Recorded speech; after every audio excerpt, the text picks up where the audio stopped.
सीधा है। हाँ तो विद्यार्थियों, 10वें अध्याय में अपने सभी के श्रेणी क्रम और समांतर क्रम संयोजन के बारे में पढ़ लिया था, उनका अंतर भी पढ़ा था।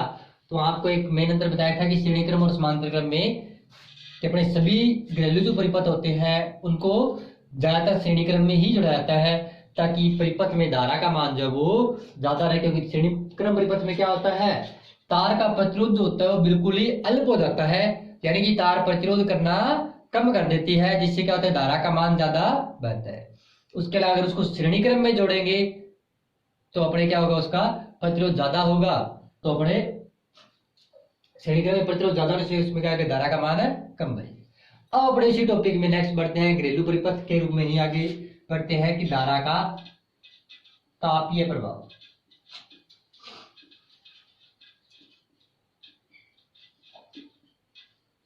देखो, धारा का तापीय प्रभाव का अर्थ क्या होता है कि अपने कोई भी चीज है उसको जब विद्युत से संयंत्र संयोजित करते हैं तो उसमें देखो कुछ ना कुछ प्रकार का परिवर्तन आता है। जैसे कि सिंपल एग्जांपल अगर मैं बात करूं कि घरेलू पंखे की बात करूं मैं, जैसे ही आप पंखे को स्विच जो ऑन करते हैं तो पंखे में क्या होता है, पंखा घूमने लगता है, यानी कि उसमें क्या आ गई, गति जुड़ जाती। किसी ना किसी प्रकार की उसमें ऊर्जा आई, विद्युत ऊर्जा आई, आते ही उसने क्या कार्य किया, उस पंख को घुमाना स्टार्ट कर दिया और पंखा क्या करने लग गया, गति ऊर्जा देने लग गया, गति करने लग गया, घूमने लग गया। अब कोई भी चीज है अपने क्या करती है, उसी गति ऊर्जा में, जैसे अपने पंखे की बात करूं, आपने देखा होगा कि पंखा है चलता है कुछ देर, जैसे ही वो कुछ देर चलता है तो पंखा क्या होने लग जाता है, गर्म होने लग जाता है। पता है सभी को कि पंखा गर्म होता है, क्यों होता है कि उस पंखे के अंदर जो ऊर्जा आई थी उस ऊर्जा ने क्या किया, गति देने का काम किया, लेकिन उस ऊर्जा का कुछ भाग क्या करने लग गया, उसको गर्म करने लग गया, यानी कि ताप देने लग गया उस संयंत्र को। यानी कि इसमें जो प्रतिरोधक थे वो क्या होने लगे, गर्म होने लगे। इसी प्रकार अपने घरेलू संयंत्र जितने भी हैं किसी प्रकार का, वो क्या दर्शाते हैं, उस ताप प्रभाव को भी दर्शाते हैं। जैसे कि अपने टीवी है, फ्रिज है, वो क्या करते हैं, उनका टीवी है, टीवी का मेन कार्य क्या है, टीवी में फिल्म प्रदर्शित करना, लेकिन कुछ देर चलने के बाद में क्या होते हैं, वो भी गर्म हो जाते हैं। फ्रिज का मेन कार्य क्या है, अंदर से उसको ठंडक देना, शीतल करना, लेकिन कुछ देर चलने के बाद वो भी क्या होते हैं, गर्म होते हैं। तो प्रत्येक चीज वो क्या करना चाहती है, ताप का प्रभाव दर्शाती है। अब आती है तापीय प्रभाव की बात। तापीय प्रभाव का अर्थ क्या होता है कि कोई भी विद्युत क्षेत्र है वो क्या करता है, सिर्फ उसके अंदर जो विद्युत आई वो किस काम में ली जाएगी, उसको सिर्फ गर्म करने के, यानी कि उसको ताप देने के कार्य में ली जाए, वो बड़ा होता है विद्युत धारा का तापीय प्रभाव। एग्जाम्पल के तौर पर मैं कुछ एग्जाम्पल बताऊंगा आपको। जैसे अपने घर पे है विद्युत इस्त्री, जिसे अपने सामान्य भाषा में प्रेस कहते हैं, हीटर, टोस्टर, विद्युत केतली, ये सारी क्या है, तापीय प्रभाव पर आधारित युक्तियां हैं। यानी कि ये क्या करती है, सिर्फ धारा जो आ रही है उसका क्या कर रहे हैं, सिर्फ ताप के रूप में काम ले रही है और कोई भी रूप में काम ले रही। ये तो अपने क्या था, इनका मेन कार्य क्या था, जैसे पंखे की बात करूं तो मेन कार्य क्या था, उसका गति ऊर्जा घूमने का कार्य था मेन, लेकिन उसके अंदर से कुछ ऊर्जा ताप देने के काम आई। इसमें क्या होता है कि जितनी भी ऊर्जा है सारी की सारी क्या है कि उसको गर्म करने की कार्य में दी है। जैसे विद्युत इस्त्री की बात करूं, प्रेस को जैसे ही अपने स्विच ऑन करते हैं तो क्या करती है, वो सिर्फ गर्म होने का प्रभाव दर्शाती है, इधर उधर घूमती तो है ही नहीं, वो सिर्फ क्या कहते हैं, गर्म होने का प्रभाव। ऐसे विद्युत हीटर है, विद्युत टोस्टर है, विद्युत केतली है, ये संयंत्र क्या करते हैं, सिर्फ अपने क्या करते हैं, तापीय प्रभाव को प्रदर्शित करते हैं। अब ये धारा का तापीय प्रभाव होता क्या है, किस प्रकार से उसमें से आता है। तापीय प्रभाव क्या होता है, प्रकार की उस तापीय प्रभाव होता है, इसको H से लिखते हैं। H का मतलब होता है उष्मा, जिसको अपने इंग्लिश में हीट कहते हैं, उसी से लिया गया है H। तो ये देखो, ये उष्मा क्या है, उष्मा किस प्रकार से आती है। तो ये जो उष्मा होती है किसी भी परिपथ में उसके आवेश और विभवांतर का गुणा होता है। कोई भी परिपथ है, उस परिपथ के अंदर जैसे किसी युक्ति को, जैसे स्त्री की बात करूं या हीटर की बात करूं, तो ये जैसे हीटर है, हीटर को जैसे ही जोड़ा गया तो इस हीटर के अंदर कितने आवेश इकाई समय में, इकाई समय यानी कि 1 सेकंड में कितने आवेश आ रहे हैं और ये कितने विभवांतर, कितने वोल्ट विभवांतर पर संचालित किया जा रहा है, उन दोनों का गुणा जो होता है वो क्या कहलाती है, उसके अंदर जो उष्मा को उत्पन्न करती है, यानी कि उसके अंदर जो उष्मा है वो क्या कहलाएगी, आवेश और विभवांतर का गुणा कहलाती है। आवेश क्या होता है, क्यू, और विभवांतर क्या होता है, वी। अब क्यू का अपने सूत्र पढ़ा था, आई का सूत्र पढ़ा था क्यू बटा टी।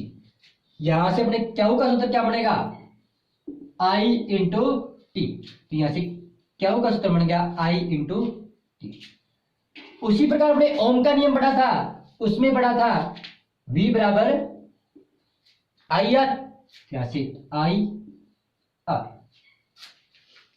यही बनेगा कि क्यू का मान मैंने धारा वाले सूत्र से लिखा तो आई टी लिखा, ओम के नियम से V बराबर आई आर होता तो V का मान रख दिया आई आर। इनको अगर गुणा किया जाए तो आई 2 बार आ गया था, आई का आई से क्या, आई स्क्वायर आर टी, ये होती है उसके अंदर परिपथ के अंदर उष्मा।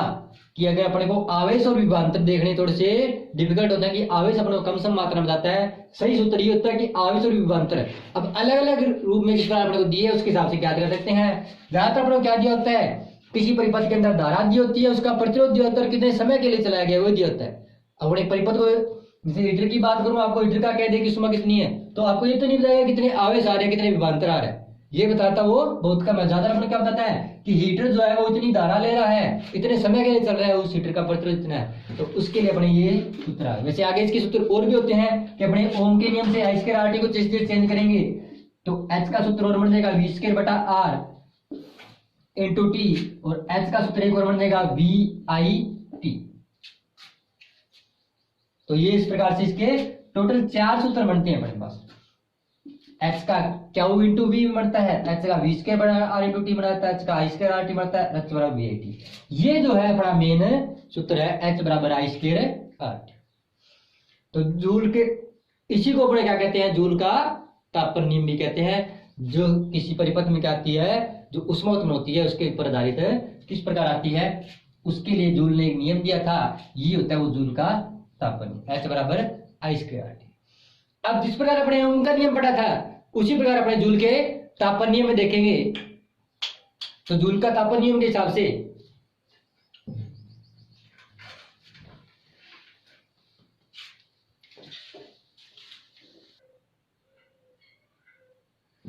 तो अपने एच बराबर आई स्क्वायर आर टी पढ़ लिया, इसी के ऊपर जूल का तापन नियम होता है। तो जूल का तापन नियम क्या कहता है, किसी परिपथ में जो उत्पन्न ऊष्मा होती है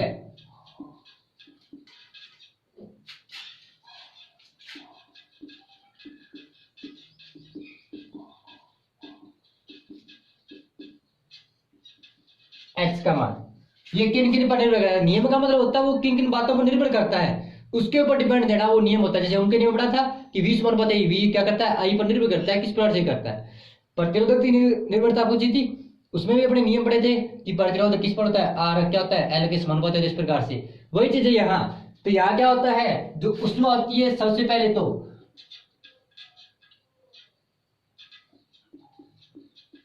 परिपथ में धारा के वर्ग के समानुपाती होती है, यानी कि H समानुपाती आई स्क्वायर। दूसरा क्या बनेगा,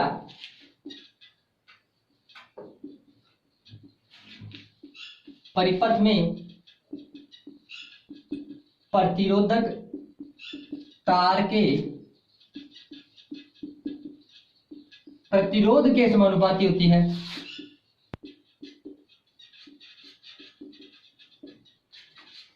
यानी कि H समानुपाती R।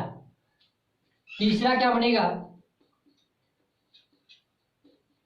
उस समय के समानुपाती होती है,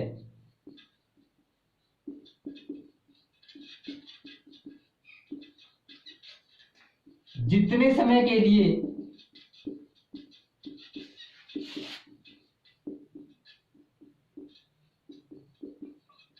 धारा संचालित की जाती है,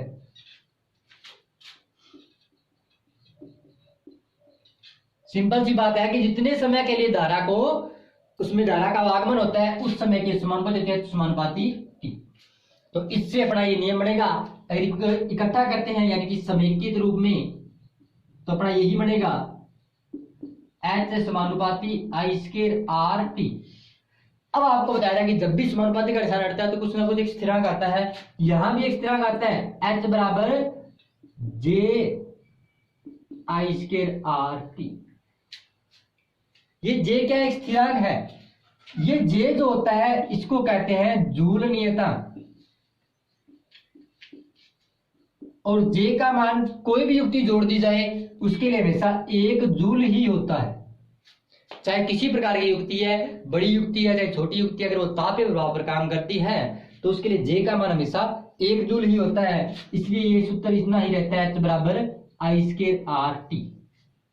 जैसे अपने V समानुपाती I क्या था, जैसे समानुपाती का निशान हटाया था तो R आया था, यहां भी ये क्या आता है, समानुपाती का निशान हटाने पर एक स्थिरांक आता है J, जिसको क्या कहते हैं जूल नियतांक। लेकिन इस जूल नियतांक का मान कितना होता है, हमेशा 1 ही होता है, इसलिए सूत्र अपना वैसा का वैसा ही रहेगा, H बराबर I स्क्वायर R। तो ये होता है अपना जूल का तापन नियम।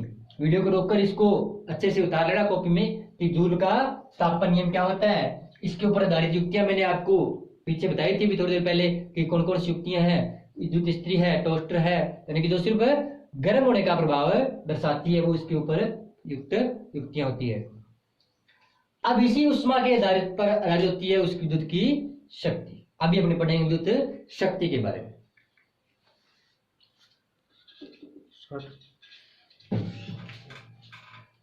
हाँ, तो अब अपने पढ़ेंगे विद्युत शक्ति के बारे में।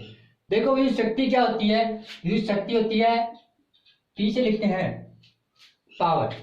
जैसे कि आपको पीछे बताया था कि जैसे अपने घरों पे बल्ब लेके आते हैं, जो पुराने टाइम बल्ब आते थे उसमें लिखा होता था इस प्रकार से कि 220 V और 100 W। इसका अर्थ क्या होता था कि वो 220 वोल्ट पर संचालित की जाती है। अब तो हालांकि वोल्ट जो है वो बढ़ा दी गई है, ज्यादातर ये लिखा होता है 220 वोल्ट और 100 वाट, यानी कि ये उसकी शक्ति होती थी, W लिखा होता वाट, ये शक्ति होती थी, ये इसका विभवांतर होता था। विभवांतर सभी का निश्चित रहता था, अपने घरों में जो धारा आती है उसका विभवांतर निश्चित होता है, 230 वोल्ट होता है घरों में, पहले 220 था, अभी अपने 230। तो घरों में ये निश्चित रहता है कि 230 वोल्ट विभवांतर पर धारा अपने आती है। और जो अपनी युक्तियां आती है वो अलग अलग पावर की आती है। जैसे अपने घरों पे ज्यादा बल्ब के बारे में सभी ने सुना होगा कि 100 वाट का बल्ब, 50 वाट का बल्ब, 0 वाट का। अभी अपने जो एलईडी चलती है, छोटी एलईडी बल्ब चलती है, उनमें आती है 5 वाट का, 7 वाट का, 12 वाट का, इस प्रकार से एलईडी बल्ब। तो अब अपने पढ़ेंगे विद्युत शक्ति के बारे में। तो शक्ति क्या होती है,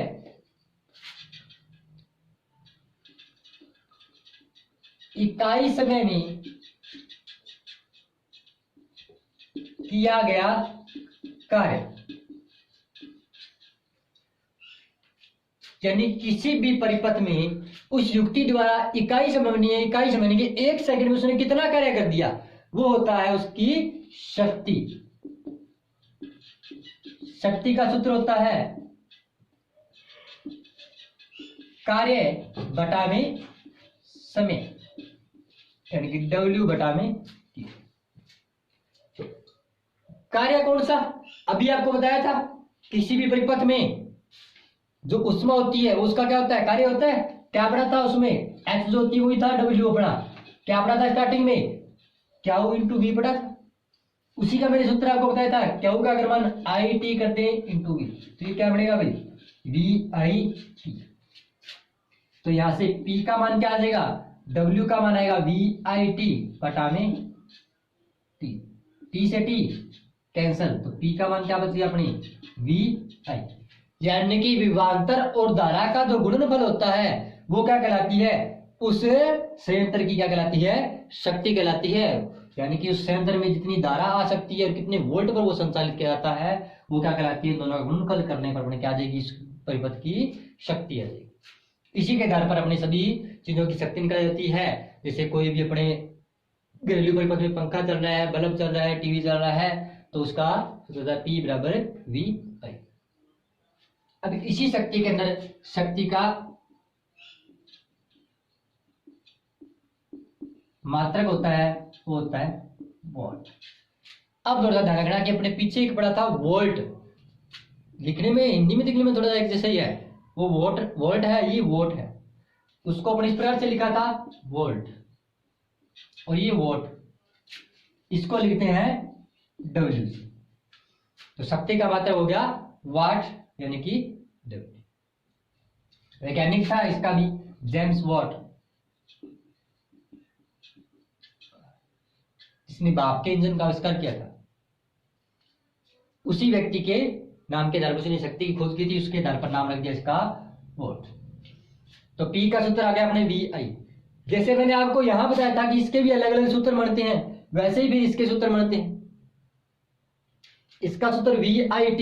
अब देखो इसमें आपको सीधा यहां से बता देता हूं कि शक्ति वाले में और कार्य वाले में यानी कि उष्मा वाले में क्या अंतर है।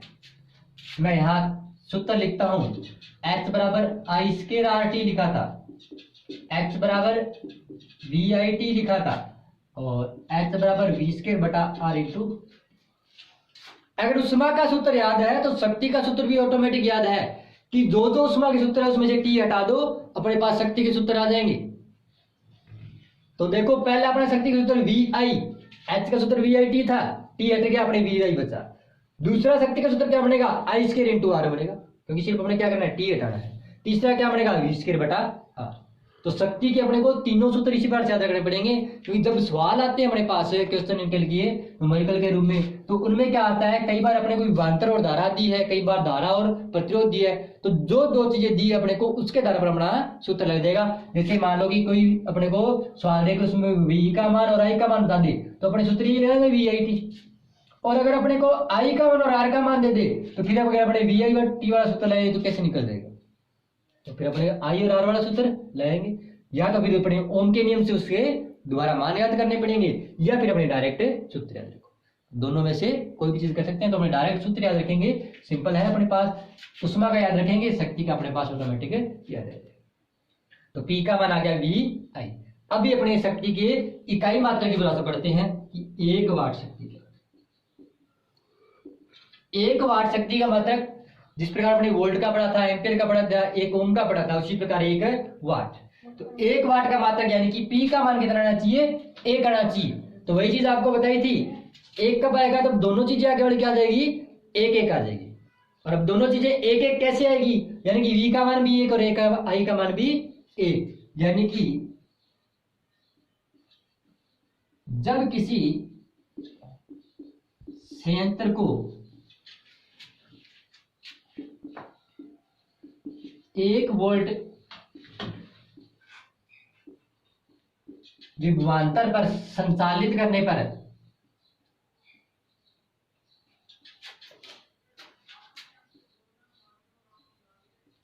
धारा 1 एम्पियर प्रवाहित हो, तो शक्ति क्या होगी, 1 वाट होगी। यानी कि V का और I का मान दोनों का 1 कर दूंगा, तो 1 इंटू 1 कितना देगा, अपने पास 1 मात्रक आ जाएगा। तो जब किसी परिपथ को 1 वोल्ट विभवांतर पर संचालित करेंगे और धारा कितनी आ जाए, 1 एम्पियर आ जाए, तो शक्ति क्या होगी अपने पास 1। अब P का मान 1 वोल्ट आ गया। अब वैसे इसका जैसे अपने तुल्य मात्रक पढ़ा था, तो 1 वोल्ट के समतुल्य मात्रक क्या बनेगा, V का मात्रक क्या होता है, वोल्ट, और I का मात्रक एम्पियर, तो वोल्ट एम्पियर, ये इसका समतुल्य मात्रक हो गया, 1 वोल्ट का समतुल्य मात्रक। तो यहां तक आपने आयुर्वेदिक शक्ति के बारे में पढ़ा और जूल का तापन नियम के बारे में पढ़ा। तो इनको अच्छे से उतारना, वीडियो रोककर इनको सभी को कॉपी में नोट कर लेना। आज के लिए इतना ही, बाकी अपने नेक्स्ट वीडियो में।